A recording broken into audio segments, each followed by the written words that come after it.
Good morning, everyone. The North East Battery Alliance. And I love that word alliance. For the first time, we have the AA and the AAA people in the same room.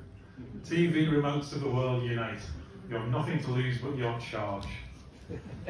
Now, we all know that new technology brings new opportunities. And we understand the dangers of climate change and the need to decarbonise as rapidly as possible. New clean technology is crucial. But left to its own devices, technology poses new risks. After all, coal-fired power stations and internal combustion engines were once new technology. If we're not the masters and commanders of innovation, it can drift away from being a social good. People only accept change if they can see how it makes their life better. Imagine your home of the future, fully electrified, gas central heating a thing of the past. You're back from the supermarket with an armful of shopping. You reach the front door and ask your electronic housekeeper to open it, and you hear a voice. "I'm sorry, Dave, I'm afraid I can't do that." "I told you, too many desserts makes you fat." "Well then, Hal, I'll climb through the window." "You're going to find that rather difficult with your spare tyre." Now that iconic scene from 2001: A Space Odyssey, which I've perhaps slightly changed, is now 54 years old. The supercomputer HAL looks rather quaint now, but predicting what the world looks like in 50 years' time is not an easy task. Back to the Future 2 came closer.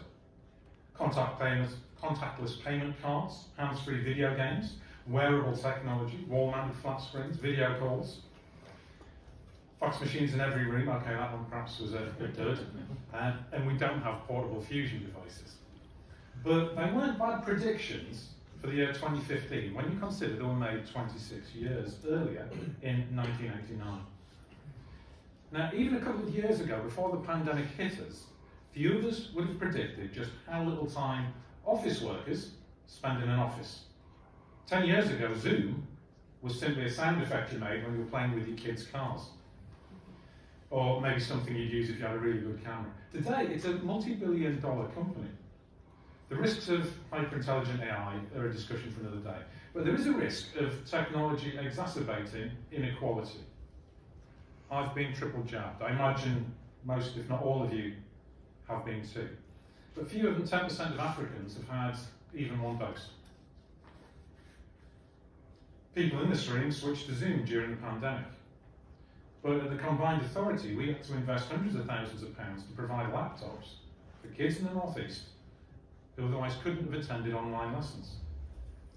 Government measures me on jobs. My target is to create 330 jobs a year in the north of Tyne, direct jobs. We're actually creating around 1,330 a year, so we're smashing that target by a factor of 4. Good jobs are crucial, but they're not the only thing that matters. That's why, as well as jobs created, we've started measuring ourselves on well-being. Better education for everyone, healthier lives, good quality homes, making sure people have a voice in the decisions that affect them. All of us tackling the climate emergency, and all of us benefiting from the opportunities that creates. The climate emergency won't be solved by electrification alone. If we take transport, there are more than 30 million cars in the UK. And much of the public debate doesn't really question the idea that it's okay to transport an 80-kilo human being in a 1,500-kilo vehicle, on average. I realise I'm a tad over 80 kilos. And then you leave that 1,500-kilo vehicle lying around all day. The average car is parked for 96% of its time. Now, then you drive it back to home. I'm an engineer, and the thermodynamics of that just don't work. It doesn't matter how efficient you make them, we can't all have one and live within sustainable planetary boundaries. Even replacing all fossil fuel cars with electric vehicles is not viable. For starters, there's around 300,000 electric vehicles in the UK, about 1% of the total number of cars. There isn't that amount of available lithium in the world to give every individual their own electric car, especially considering that our cars aren't doing anything most of the time. We've got to get into a mindset of moving people and not vehicles. We should be thinking smarter. As Henry Ford said, if I'd asked people what they wanted, they'd have said faster horses. As battery technologies evolved, so have artificial intelligence, wireless technology, smart payment systems. Will the future cease to be private car ownership and instead replaced by shared ownership of self-driving cars that pick you up and drop you off. And if they are, that's going to have a very different use cycle and will have implications for battery design and charging. I ditched my car and gone for an electric bike. It's way cheaper than an electric car, and the bike weighs less than I do. The thermodynamics are more sustainable. I actually get to work faster than I would in a car, and I don't sweat as I cycle up Matthew Bank. But that's not an option for everyone. If you live in a town with unreliable and expensive buses, and you have to drop your kids off at school and then head to the first of your 2 minimum wage part-time jobs, you're not going to be thinking about buying an e-bike. You'll be too busy putting food on the table. What we want to get to is rock-up transport, where your smartphone gives you all the options for every stage of your journey, where your choices include walking and cycling, e-scooters, electric buses, the metro, where you can bike for the first mile and the last mile and perhaps take a bus or a train for the middle part, where your phone takes care of the ticketing and will calculate the cheapest fare for you all the way, where you can park your bike securely and it won't get nicked, and where work has a shower waiting for you that's powered by clean energy. We'll know we've cracked this when individual car ownership goes down and active travel goes up, when carbon emissions from transport go down and healthy life expectancy goes up. And while we're talking about transport, there's one immediate area where batteries could really help. After a 60-year gap, passenger trains are returning to the Northumberland line. People have been pushing for this for years, and now we're finally getting this £162 million project done. At the moment, you'd be lucky to get from Ashington into Newcastle in under an hour on public transport. Even the car might take 45 minutes. On the UK's newest passenger railway, you'll be able to reach central Newcastle in about half an hour. And that means jobs in Newcastle, no longer out of reach of families in south east Northumberland. It means better places to live and thriving town centres. And it takes us closer to net zero. 162 million quid starts to look like a bargain. The railway line won't have overhead lines north of Northumberland Park, at least not yet. But could the trains be battery powered for that section of the journey? That's one for the industry to think about. And while we want to see more people walking, cycling and using public transport, we'll still need electric bin lorries and construction vehicles, electric ambulances, fire engines, and the demand for freight is not going away anytime soon. And batteries are not just about transport. As we move to electric heat pumps, we'll see the end of gas. But only if people are convinced it's reliable. More electrification means more electricity.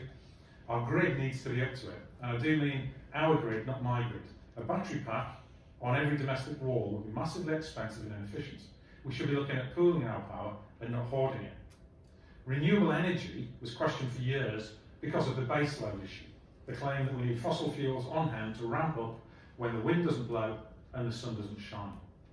But right now, offshore wind generates electricity at £40 per megawatt hour. Gas-generated electricity cost over £200 per megawatt hour, even before the war in Ukraine. If we install enough renewable energy, the problem becomes not one of cost or generation, but one of storage. And I've spoken to people who are using old vehicle batteries, which have lost some capacity, so that mass no longer makes them viable in a vehicle. But basically, putting them in a few shipping containers, they can keep a city like Newcastle running for 6 hours. But is our grid even up to it? Storm Arwen knocked out the power for more than 100,000 homes in the northeast last year. The climate crisis means the weather is more unpredictable and severe. And we need to plan for more Arwens. We need to plan for the future, full stop. Our charging infrastructure needs investment. Firms need investment to bring research to market. The North of Tyne Green New Deal Fund provides capital for these. We need to regulate for a cleaner future, including already announced end to internal combustion engines for the UK vehicles in 2030. And we need to provide the skills for these industries, which we're doing with our boot camps and our devolved adult education budget. We want to ramp that up in partnership with industry and academia. And we need to get our kids interested in these new green industries, which we're doing with the Mayor's Climate Challenge for Schools, which has been piloted this year and will roll out wider next year, where school children are working with real engineers on real climate problems.